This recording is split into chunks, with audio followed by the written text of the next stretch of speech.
नमस्कार, मी संदीप भाऊ जाधव, रुपीनगर प्रभाग क्रमांक 12। आज आपण रुपीनगरमधील इंद्रायणी हाऊसिंग सोसायटी इंद्रायणी क्रमांक 2 या ठिकाणी आलेलो आहे। इथं खूप मोठा आरोग्याचा प्रश्न उद्भवलेला आहे। इथल्या ज्या सोसायटीतल्या महिला आहेत, आज त्या महिला एकत्र येऊन त्यांनी मला सकाळी फोन केला, भाऊ असं झालेलं आहे। बऱ्याच ठिकाणी त्यांनी तक्रारी केल्या होत्या, पण त्यांच्या तक्रारीला कोणीही दाद देत नव्हतं।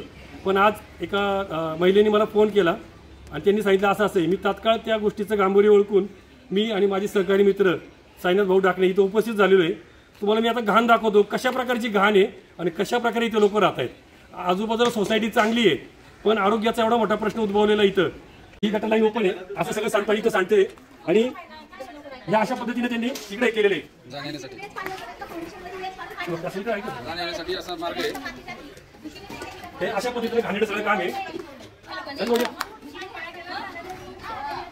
या ठिकाणी जो प्रश्न उद्भवलेला आहे आरोग्याचा, आमची प्रशासनाला एवढीच विनंती आहे की हे लवकरात लवकर त्यांनी व्यवस्था करून द्यावी, आणि जे काही संबंधित ह्या गोष्टीला जबाबदार असतील त्यांना तुम्ही पालिकेच्या वतीनं एक दंडात्मक कारवाई होणं जरुरी आहे। त्या ठिकाणी आळ्या पण झालेल्या आहेत, हे बघा तुम्ही जवळ कॅमेरा घेऊन बघू शकता, आळ्या पण झालेल्या आहेत तिथं।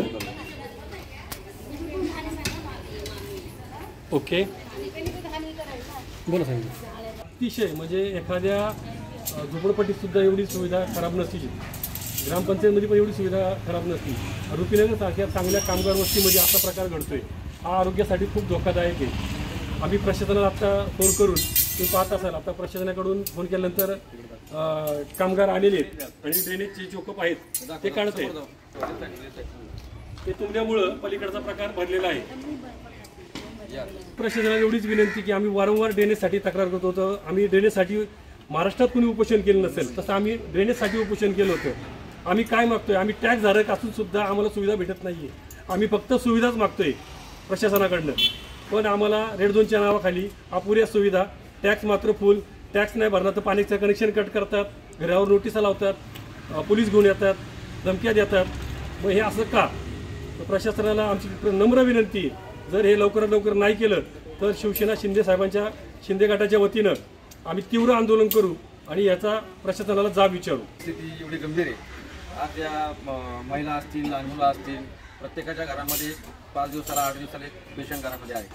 आज पिंपरी चिंचवड महानगरपालिका स्वच्छ संरक्षण याचे अवॉर्ड घेतात, त्याचे तुम्ही खूप मोठ्या योजना राबवता, वरती दाखवून काय करता, ही सगळी परिस्थिती पहा तुम्ही। प्रशासनाला माझी एक विनंती आहे की वरती दाखवून मेडल घेण्यापेक्षा ग्राउंड लेवलला जाऊन कामं करा, लोकांचे आरोग्य वाचवा, तेव्हा तुम्ही स्वच्छ संरक्षणमध्ये 1 नंबरला येतात। आज या ठिकाणी परिस्थिती गंभीर इतकी आहे की आम्हाला सुद्धा उभा राहताना सुद्धा आम्हाला इतका प्रचंड घाण वास आहे, आणि हे लोक रोज सहन करतात। अहो, ग्रामपंचायतमध्ये तरी तुम्हाला सुविधा भेटतात, आम्हाला जास्त सुविधा देऊ नका। आम्ही नाही म्हणत की आम्हाला कुठे गार्डन द्या, कुठे काय द्या, कमीत कमी ह्या मेन सुविधा ज्या आहेत, मोजक्या आहेत, त्या जीवनाच्या ज्या आहेत ना त्या तर करा। पाणी व्यवस्थित द्या, ड्रेनेज व्यवस्थित लाईन साफ करून ठेवा, या तर मूलभूत गरजा द्या।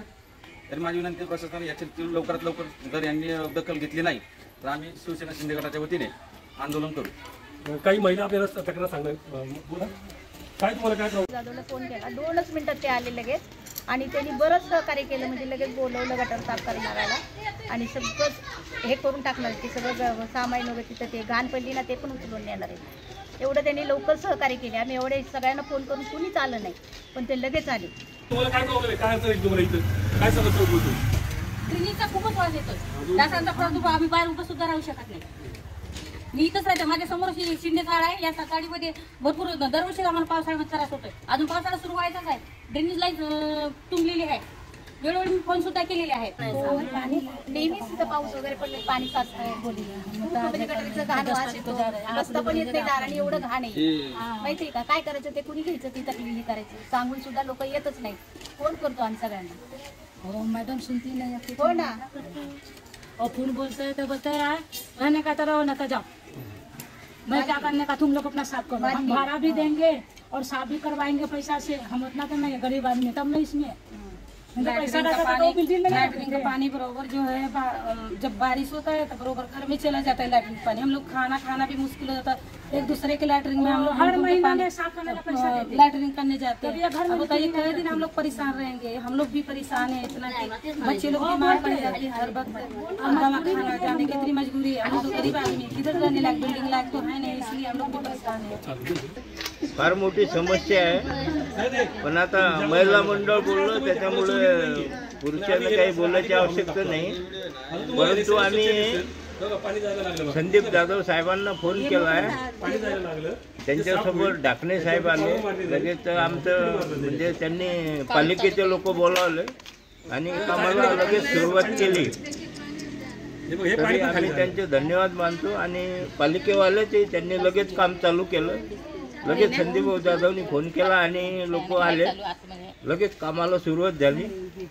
तरी अशी समस्या आम्हाला प्रत्येक वेळेस यावं नाही, कारण दर हप्ती आमचा तोच प्रॉब्लेम असते.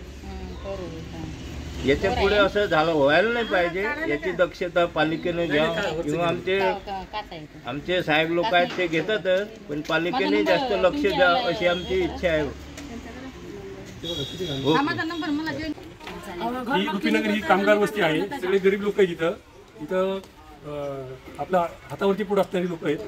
तर माझी पुन्हा एकदा प्रशासनाला आजची विनंती आहे की आपण त्वरित याच्यावर कारवाई करून हा नागरिकांचा प्रश्न मिटवावा.